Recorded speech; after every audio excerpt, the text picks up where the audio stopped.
What's up, guys? It's me, Clint. I'm back for a different type of video. This video is pretty much about me building my own custom Mac, or Hackintosh as they call it. For the past few years, I've been using a late 2008 MacBook, and needless to say, it was time for an upgrade. I've been using it for my production work and lately video work, and it has not been keeping up. Once I use, some of my bigger plugins that are like CPU heavy, it starts to, just kind of not want to work right. So I decided I needed something more powerful. The issue I was running into with Apple products, and I love Apple and Mac and the OS, but I couldn't find the value in paying a bunch of money for a machine that I wanted, as powerful as I wanted, and it possibly be obsolete in the next few years. So I decided to go the Hackintosh route. So let's dig into it. I can't do. There ain't nothing I can't do. There ain't nothing I can't do. Look, it ain't nothing I can't do. If you want to know the specific parts I use and the specs, check out the list in the description below. I'll have links, Amazon links to each item if you want to check it out, check the prices and things like that.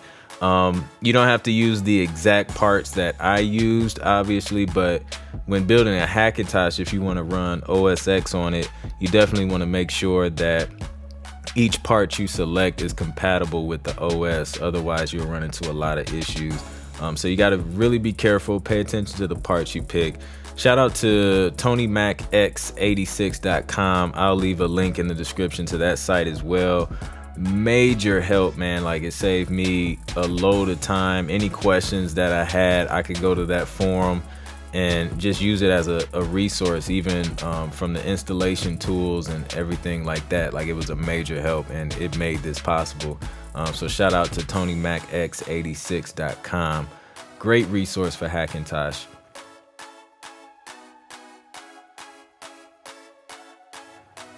Another great resource that one of my boys actually put me up on was PCPartPicker.com.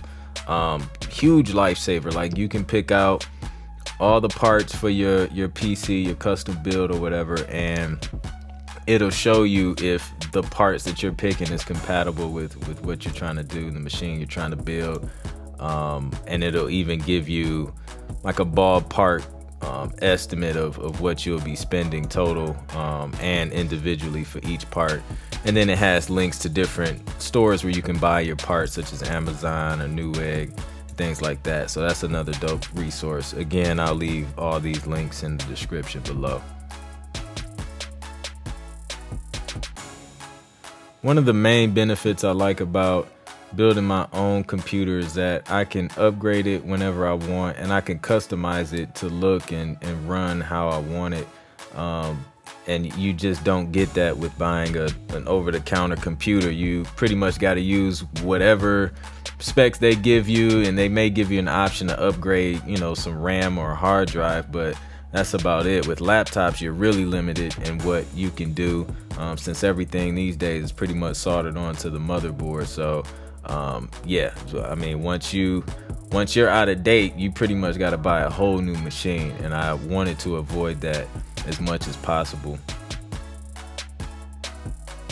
So at this point, I have the system. Really, Burks? You just gonna bark in the middle of my video? So at this point, I have the system board installed, the RAM, as well as the power supply, and a bunch of cables. Shout out to cable management, which is whack. Nobody likes it. And then I'm putting together the CPU liquid cooler, putting the fans on the radiator. I went with the liquid cooler just in case I wanted to push my CPU a little bit for performance and overclocking. So that helps out a lot. I can keep it cooler and get better performance out of it. Now, being completely honest, for what I do, which is music production, the components that I have is like probably a lot, like overkill. But at the end of the day, like, it looks dope, right? So who cares? I looked over a few options for air coolers, and most of the dope ones were they were huge, dude. Like, and it takes away from the whole system board and the clean look that I was going for. So I was just like, let's go liquid. So we got liquid. Now, if you are considering building your own Hackintosh, I will advise you that you definitely want to be patient, especially on the software and installation side of things.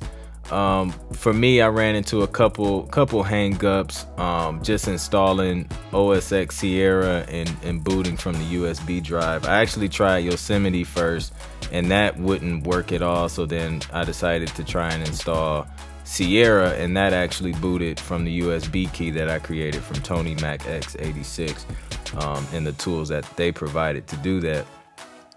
So ran into a few hangups, and I think it was because I had some things plugged in. So it's best to kind of not have a bunch of stuff plugged into your computer when you're trying to get the thing to work.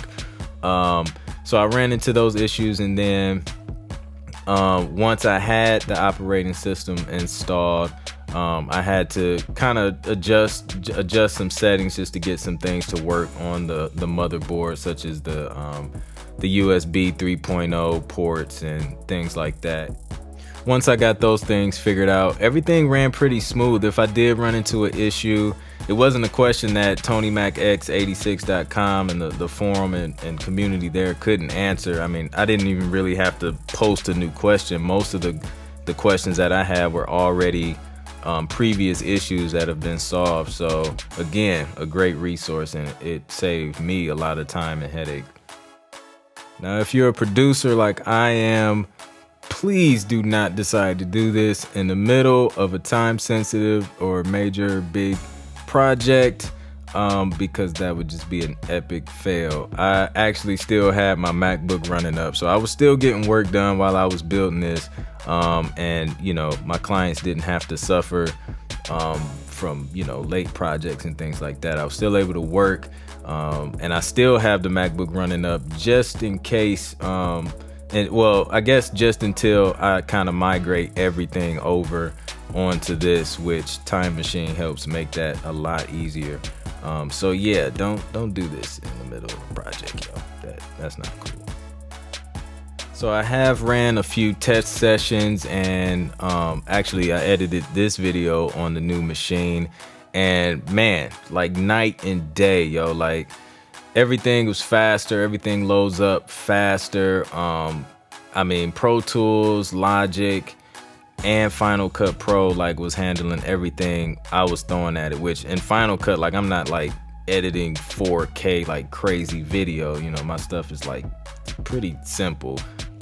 So no hangups, everything was playing smooth. Pro Tools, I just threw a bunch of crazy random plugins in a session just to see what would happen. I didn't get any glitches or DAE errors. All my producers know what I'm talking about if you see those in Pro Tools.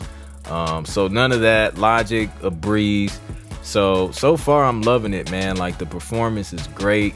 It's quiet with the liquid cooler. You don't have a big old fan just blowing extra loud while you're trying to record vocals. So that's a plus. The joint looks dope and amazing. I wanted to follow my color scheme, so I was able to do that. And overall, man, it was just a dope experience to build your own machine, part by part, and just put on there what you want to put on there, and that's it, man. That's the beast. So hopefully you enjoyed the video of me building my custom Hackintosh. If you did, please like, share, subscribe, and until next time, people, peace.